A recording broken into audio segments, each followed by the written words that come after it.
খুনি পতিত স্বৈরাচার হাসিনাকে যারা এখন পর্যন্ত লালন পালন করছে, সেই রাষ্ট্রের সাথে বাংলাদেশের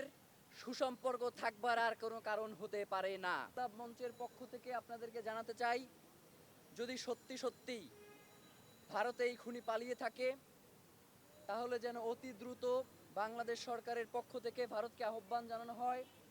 খুনিকে হস্তান্তরের ব্যাপারে। এবং এই ব্যাপারে যদি ভারত অসহযোগিতা প্রকাশ করে, তাহলে ইনকিলাব মঞ্চ বাংলাদেশের সকল বাংলাদেশপন্থী জনতাকে নিয়ে ঘোষণা করছি যে বাংলাদেশে ভারতীয় দূতাবাসের আর কোনো কার্যক্রম চলতে দেয়া হবে না।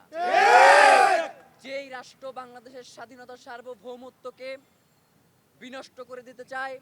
যারা বারংবার বাংলাদেশের এই মানচিত্রে যারা থাবা বসিয়েছে, তাদেরকে আশ্রয় দিয়েছে, এবং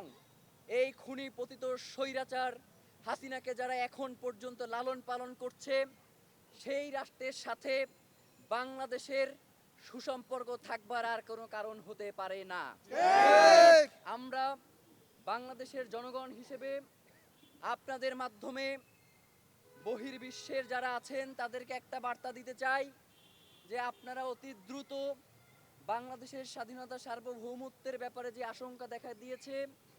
এবং বাংলাদেশের সার্বভৌমত্বকে যারা বিভিন্নভাবে বিনষ্ট করার চেষ্টা করছে, বহির্বিশ্বে যারা রয়েছেন, আপনারা অতি দ্রুত এই প্রতিবেশী এই আধিপত্যবাদের যেই শক্তিটা রয়েছে, যারা বাংলাদেশকে অকার্যকর রাষ্ট্রে পরিণত করতে চায়, তাদের বিরুদ্ধে আপনাদের জোরালো কণ্ঠস্বর আমরা শুনতে চাই। ডক্টর ইউনূস মহোদয়, আপনি খুব সুন্দর সুন্দর করে কথা বলেন, মাঝে মধ্যে একটু মুচকি হাসেনও, আপনার লজ্জা পাওয়া উচিত। যে উসমান হাদি